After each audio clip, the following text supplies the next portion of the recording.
नमस्कार दोस्तों, मैं हूं मनविंदर और मेरे चैनल एमबी स्पीक्स पे आप सभी लोगों का बहुत स्वागत है। आज बात करते हैं दोस्तों राहुल गांधी की शय पर चीनी फंडिंग से चल रहे मीडिया हाउसेस और इनके करिंदे कैसे देश के हाथों में दुश्मन देश के हाथों में खेल रहे हैं। भारत पर प्लान वे में हमले कर रहे हैं, भारत की छवि धूमिल कर रहे हैं।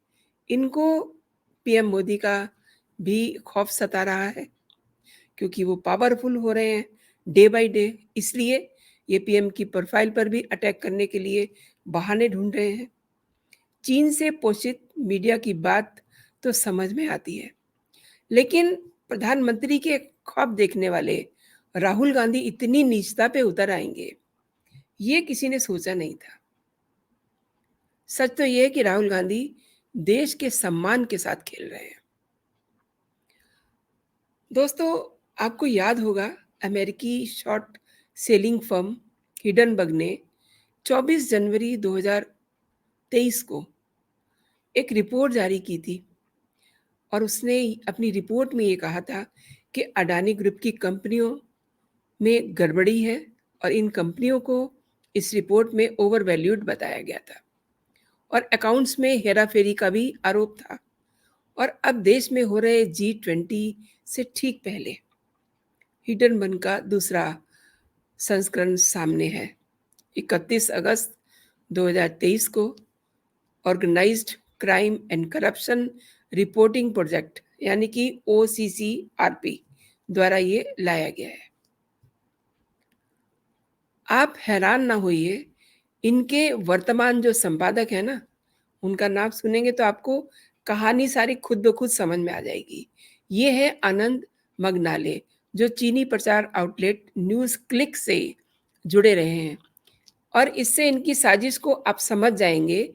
हिडनबर्ग की रिपोर्ट केवल मोदी सरकार की छवि खराब करने के लिए नहीं लाई गई थी, बल्कि भारत में जो लगातार विकास हो रहा है, जो गति पकड़ रहा है विकास, उसको रोकने का एक उनका पूरा षड्यंत्र था। OCCRP की रिपोर्ट भी उसी षड्यंत्र का हिस्सा है। आपको मैं यही समझाने की कोशिश कर रही हूँ कि ये भारत में उद्योगों को ध्वस्त करना चाहते हैं, जो देश के छोटे निवेशक हैं, जिनका भारत पे भरोसा है, प्रधानमंत्री पे जिनका भरोसा है, उस भरोसे को वो तोड़ना चाहते हैं और विदेशी निवेशकों के भारत में जो विश्वास बना हुआ है भारत के ऊपर, उसको ये डिगाना चाहते हैं। लेकिन एक बात तो पक्की है कि जैसे ये पिछली बार अपने मकसद में कामयाब नहीं हो पाए थे, यही हाल इनका इस बार भी होने वाला है। वजह भी समझ लीजिए, क्योंकि अब ये जो भारत है ना, बदल रहा है, जिसमें प्रधानमंत्री नरेंद्र मोदी निरंतर ऊर्जा का संचार कर रहे हैं। आज देश के प्रधानमंत्री नरेंद्र मोदी हैं, जिन पर देश की जनता पूरा भरोसा करती है और ये भरोसा तोड़ने के लिए सारी रिपोर्टें पेश की जा रही हैं। आप ये देखिए कि ये करना क्या चाहते हैं। हमारे यहाँ चुनाव है, उसमें इमेज खराब करना चाहते हैं। चलिए मान लीजिए इन्हें प्रधानमंत्री की इमेज खराब करनी है, लेकिन इसके साथ ही ये देश में जो विकास हो रहा है ना, उसको भी ये डैमेज कर रहे हैं। अब इसलिए राहुल गांधी समेत जो इनके लेफ्ट लिबरल गैंग है, टुकड़े-टुकड़े गैंग है, इसके अलावा अमेरिकी अरबपति जॉर्ज सोरेस, ये सब तिल मिलाए हुए हैं कि भारत मेज़बानी कर रहा है G20 की। इसीलिए इन्होंने अडानी का एक बार फिर से कथावाचन शुरू कर दिया है। प्रधानमंत्री नरेंद्र मोदी के देश के समग्र विकास के संकल्प की वजह से इस समय पूरा विपक्ष बौखलाया हुआ है। अच्छा, उनके पास कोई मुद्दा नहीं है। ले दे करके उनके सामने बस एक ही बात आती है, अडानी। जबकि उन्हें पता है कि उनके डोमिनेशन वाली सरकारों में उन्होंने अडानी को खुद कहा कि वो उनके यहाँ प्रोजेक्ट लगाएँ। उन सब पे मैं बात फिर कभी करूँगी। लेकिन देश में लेफ्ट लिबरल और राहुल गांधी और विदेश में जॉर्ज सोरेस की जो फंडिंग से संस्थाएं चल रही हैं ना, ये अडानी का मुद्दा उठा के बार-बार देश को विकास की पटरी से हटाना चाहती हैं। अब देखिए, ये जो मैं आपसे बात शेयर कर रही हूँ, इसे समझना ज़रूरी है कि इनके बीच आखिर इनमें कड़ी क्या है, रिलेशन क्या है इनका। अडानी के खिलाफ ओसीसीआरपी की रिपोर्ट देश में ठीक जी20 की बैठक से करीब-करीब 1 हफ्ता पहले 31 अगस्त 2023 को जारी होती है। मीडिया में सुर्खियाँ पाती है। ओसीसीआरपी की रिपोर्ट में ये दावा किया गया है कि गौतम अडानी ग्रुप द्वारा शेयरों में गड़बड़ी की है। वही पुराना आलाप है इनका। ओसीसीआरपी की रिपोर्ट ये कह रही है कि अडानी गुपचुप तरीके से खुद अपने शेयर्स खरीद करके स्टॉक एक्सचेंज में लाखों डॉलर का निवेश कर रहे हैं। और ये इनका कोई आरोप नया नहीं है। द वेरी सेम इनका आरोप पहले था जनवरी में, अभी भी वही है।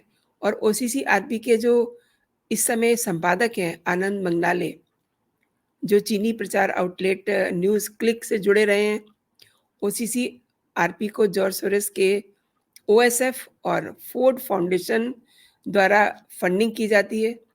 ऐसे आरोपों का अडानी ग्रुप ने भी अपने मीडिया स्टेटमेंट में खंडन किया है। अब ओसीसीआरपी की रिपोर्ट के लेखक आनंद मंगनाले और रवि नायर हैं, जो कभी न्यूज़ क्लिक से जुड़े रहे हैं। आप जानते हैं न्यूज़ क्लिक को कौन फंडिंग करता है? उनको सारी फंडिंग चीन से आती है, विदेश से आती है। रवि नायर ने राफेल पर रंजय गुहा के साथ मिल करके एक किताब लिखी और इन्हीं लोगों का एक ग्रुप है हिंडनबर्ग रिपोर्ट और बीबीसी की डॉक्यूमेंट्री को यही लोग लेके आए थे। यानी कि इन्हें भारत में कुछ ना कुछ ऐसा करता रहना है जिससे कि इन्हें अट्रैक्शन मिले, लोग इनकी बात करें। लेकिन यहाँ तक बात सही है कि इनकी बात करें। इसके साथ जब देश का विकास प्रभावित होता है, तो फिर बात बड़ी खराब हो जाती है। ये दोनों ही रिपोर्ट सोशल मीडिया पर शेयर करने के लिए टीएमसी की सांसद महुआ मोइत्रा काफ़ी एक्टिव थी। अब वो क्यों एक्टिव थी, वो भी मैं आपको बताती हूँ, क्योंकि उनकी इस पूरे गैंग के साथ सेटिंग थी। और जिस समय जेपी मॉर्गन चेस के साथ वो काम कर रही थी, उस समय Mahua Moitra JP Morgan Chase की प्रेज़िडेंट थी। इससे ये साफ पता चलता है कि महुआ मोइत्रा हिंडनबर्ग की रिपोर्ट को सार्वजनिक करने के लिए इतनी क्यों मरे जा रही थी। अब आप ये देखिए कि इसी बीच अडानी समूह ने organized crime and corruption reporting project द्वारा जो आरोप लगाए हैं, विदेशी निवेशकों के द्वारा जो उन पे एलिगेशन लगाए जा रहे हैं, उसको अस्वीकार किया है। अडानी ग्रुप के एक मीडिया स्टेटमेंट में ये कहा गया है कि अडानी ग्रुप पे जितने भी एलिगेशन हैं, वो सब गलत हैं। वो इसे अस्वीकार करते हैं और इस आशय की जो खबरें प्रकाशित हुई हैं, हिंडनबर्ग रिपोर्ट के लिए विदेशी मीडिया के एक वर्ग द्वारा कोशिश है। और अडानी समूह ने इससे पहले हिंडनबर्ग के दावों को खारिज करके इसे एक तरह से भारत पे एक प्लान वे में हमला बताया था, जब पहले ये बात हुई थी। अब भी अब भी एलिगेशन वही है। इसीलिए अडानी ग्रुप ने इन पूरे आरोपों का खंडन किया है और उन्होंने ये भी कहा है कि फर्म की रिपोर्ट भारतीय संस्थानों की स्वतंत्रता, अखंडता और उनकी जो क्वालिटी है, उस पे हमला है। अडानी समूह ये कह रहा है कि ऐसी खबरें हिंडनबर्ग की नकारा रिपोर्ट को दोबारा हवा देने के लिए विदेशी मीडिया के एक सेगमेंट के समर्थन से जॉर्ज सोरोस फंडेड ओसीसीआरपी की एक और कोशिश है। मैं आपको बता दूं दोस्तों कि जॉर्ज सोरोस फंडेड ओसीसीआरपी ने पीएम मोदी की छवि को बिगाड़ने के लिए एक प्रोपेगेंडा फैलाया और जॉर्ज सोरोस फंडेड मीडिया को एक टूल किट मिल गया है। द गार्जियन की खबर से आपको समझ में आ जाएगा कि किस तरह इस मुद्दे को पीएम मोदी से जोड़ के हवा दी जा रही है।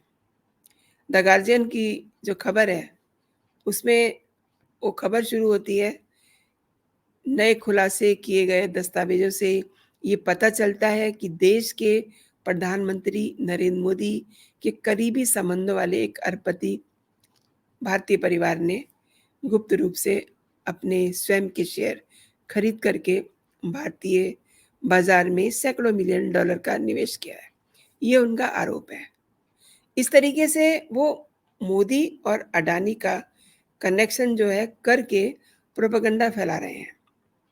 लेकिन ये समझ से परे है कि अगर अडानी ग्रुप पर ये रिपोर्ट है तो इसमें पीएम मोदी का नाम क्यों जोड़ा जा रहा है? उनका तो अपना जो परिवार है, उसके लोग अपना जो भी छोटा-मोटा काम कर रहे हैं, कभी उनको पीएम की सफलताओं के साथ किसी ने नहीं देखा। तो ये अडानी का नाम मोदी के साथ क्यों जोड़ा जा रहा है? इससे ये साबित होता है कि उनकी मंशा कुछ और है। ये जो इनकी खिचड़ी पक रही है ना, इसके पीछे कुछ चल रहा है। और अडानी पर हिंडनबर्ग की रिपोर्ट जब आई थी जनवरी में, तब हिंडनबर्ग ने ये स्वीकारा था कि वो शेयर बाजार में शॉर्ट सेलिंग करती है। यानी हिंडनबर्ग रिपोर्ट के का जो मकसद था, पहला भारत और प्रधानमंत्री की छवि खराब करना और दूसरा शॉर्ट सेलिंग के ज़रिए अरबों रुपए कमाना और उन रुपयों को लोकसभा चुनाव 2024 से पहले पीएम मोदी के खिलाफ एक प्रोपेगेंडा फैलाने में इस्तेमाल करना। अब ईडी की रिपोर्ट में जब खुलासा हुआ कि हिंडनबर्ग रिपोर्ट से पहले 12 कंपनियों ने अरबों रुपए कमा लिए। रिपोर्ट में ये भी कहा गया कि हिंडनबर्ग की रिसर्च की रिपोर्ट आने से 2-3 दिन पहले ही कुछ फॉरेन पोर्टफोलियो इन्वेस्टमेंट ने शॉर्ट पोजीशन ली थी। बात क्लियर हो गई और उनके बेनिफिशियल ओनरशिप का पता लगाने के लिए जांच की जा रही है। इसमें जो मोस्ट ऑफ द यूनिट्स थी ना, वो कभी भी अडानी के शेयरों की डील नहीं थी, क्योंकि कुछ पहली बार ट्रेड कर रहे थे। अब आप देखिए कि किस तरीके से अडानी के साथ मोदी को जोड़ा जा रहा है। यानी कि विपक्ष के पास कोई मुद्दा नहीं है, अपने पाप छिपाने के लिए अडानी के साथ मोदी को जोड़ा जा रहा है। खबर मैंने आपको बताया कि किस तरीके से खबर की शुरुआत की है कि मोदी के कोई रिश्तेदार हैं। अरे मोदी के तो जो भाई हैं, वो अपना काम कर रहे हैं। कभी किसी ने उनका नाम सुना? कभी वो पीएम हाउस में नहीं आए। कमाल की बात है, किस तरीके से प्रोपेगेंडा फैलाया जा रहा है और ये सब जो है ना टुकड़े-टुकड़े गैंग के सब टूल किट हैं और सबसे जो मतलब दुखद लग रहा है, वो ये है कि इस समय इस समय ऑपोजिशन जिस इंसान में कुछ संभावनाएँ तलाश रही है, हालाँकि वो भी गलत है, उनके दिलों को भी पता है कि वो गलत इंसान पे दाँव लगा रहे हैं, राहुल गांधी। वो इस तरीके की बातें कर रहे हैं, वो इतनी घटिया हरकतें कर रहे हैं, मतलब अपने फ़ायदे के लिए कि वो कुछ बन जाएँ, जो कि दूर-दूर तक संभव नहीं है। जिन्हें 2 लाइन बोलनी नहीं आती, खड़े होकर के, जिन्हें महिलाओं का सम्मान करना नहीं आता, जो सदन में महिला को फ्लाइंग किस करे, तमीज़ से बोले ना, इम्मैच्योर हरकतें करे। आप बताइए वो इंसान क्या करेगा? ऐसे ही लोगों को तलाशेगा ना जो उसके साथ उसको मदद करें। लेकिन राहुल गांधी का ये जो देश के सम्मान के साथ खेलने वाला एक्ट है ना, इसे देश कभी नहीं भूलेगा। क्योंकि ये आप किसी इंसान को नफ़रत करते हैं बात समझ में आती है। लेकिन आप अपने देश के साथ भी गद्दारी कर रहे हैं। गद्दारी शब्द इसलिए मुझे यूज़ करना पड़ा क्योंकि अब इससे बड़ी और गद्दारी क्या होगी? आप अपने देश का विकास रोक रहे हैं। ये सब जो आप घटियापन की हरकतें कर रहे हैं ना, जो चीन से फंडिंग हो रही है, जिन लोगों को अ, इस तरीके से बाहर से पैसा आ रहा है इन मीडिया हाउसेस को और जॉर्ज जैसे लोग इनकी फंडिंग कर रहे हैं। ऐसे लोगों की मदद अगर राहुल गांधी ले रहे हैं ना, तो ये वो अच्छा नहीं कर रहे हैं और अगर वो ये कहेंगे कि नहीं उनका जॉर्ज सोर्स से कोई रिलेशन नहीं है, तो फिर बहुत सारी ऐसी तस्वीरें हैं, जो भारतीय मीडिया निकालेगा और सच बताएगा। 2 चीज़ें आप समझ लीजिए, एक तो जी समिट की बैठक होने वाली है, जिसकी मेज़बानी कर रहे हैं प्रधानमंत्री, यानी कि हमारा देश कर रहा है। दूसरी, हमारा जो विपक्ष है, उसके पास कोई मुद्दा नहीं है कि वो किस मुद्दे को लेकर के बात करें। इसलिए इस तरीके की घटिया हरकतें कर रहे हैं, क्योंकि उन्हें पता है कि 2024 के चुनाव में उनके पास जनता में जाकर के कुछ कहने के लिए है नहीं। वो पिछले कई दिनों से, कई महीनों से, लंबे वक़्त से ये एक प्रोपेगेंडा चला रहे हैं कि उन्हें देश के प्रधानमंत्री को 2024 के चुनाव में हराना है, देश से हटाना है, और जाने क्या-क्या स्लोगन है, देश को बचाना है। ये देश को बचा रहे हैं, तो देश का नुकसान करने पे तुले हुए हैं। ऐसी जब खबरें आती हैं, तो ऑब्वियसली जो विकास होता है देश का, कहीं न कहीं वो ठहरता है, थमता है। वो तो ये अच्छा है कि देश को ऐसा प्रधानमंत्री मिला है, जो देश को लगातार ऊर्जावान कर रहा है। अब इनके पेट में दर्द के कई सारे रीज़न हैं। अ, अभी 23 अगस्त को मून मिशन कामयाब हुआ है। इसके बाद अब जी20 का समिट जो है उसकी मेज़बानी होगी और इन द मेन टाइम 2 सितंबर को सूरज के लिए भी मिशन तैयार है, आदित्य एस-L1 उसकी भी तैयारी कंप्लीट है। तो इनके पास जलने की कई वजहें हैं, इन्हें समझ नहीं आ रहा कि अब हम करें तो क्या करें और हमेशा इनको अडानी दिखाई देते हैं, जबकि अडानी को यूज़ ये लोग खुद करते हैं। इनसे इनकी जो सरकारों वाले स्टेट हैं, वहाँ पे अडानी को बुलाते हैं, उन्हें कहते हैं कि हमारे यहाँ ये कीजिए, हमारे यहाँ ये इंडस्ट्री लगाइए। इनसे तो किसी ने हिसाब नहीं माँगा कि आप अडानी को क्यों बुला रहे हैं, कभी किसी ने नहीं पूछा। तो उस अडानी का नाम मोदी के साथ जोड़ने का मतलब समझ से परे है। दोस्तों, आपने पूरा वीडियो देखा और आपने ये भी समझा होगा कि किस तरीके से देश के विकास को रोकने की कोशिशें की जा रही हैं। किस तरीके से विपक्ष देश के दुश्मनों के हाथों में खेल रहा है। मैं पूरे विपक्ष को नहीं कहती हूँ, लेकिन कम से कम राहुल गांधी ने तो ये शो कर ही दिया है कि वो उन ताकतों के हाथ में खेल रहे हैं, जो हमारे देश के दुश्मन हैं। तो आपने वीडियो देखा, आपको कैसा लगा? आपकी टिप्पणी चाहूँगी मैं। सेकेंडली, अगर ये वीडियो आपको पसंद आया है, तो इसे आप अपने दोस्तों में शेयर ज़रूर कीजिए और इस पे लाइक का बटन भी दबाइए। अगर अभी तक आपने मेरा चैनल सब्सक्राइब नहीं किया है, तो मेरे चैनल को आप सब्सक्राइब भी कर सकते हैं। अभी के लिए इतना ही दोस्तों, आप अपना और अपनों का ख़्याल रखिए। खुश रहिए, स्वस्थ रहिए। जय हिंद, जय भारत।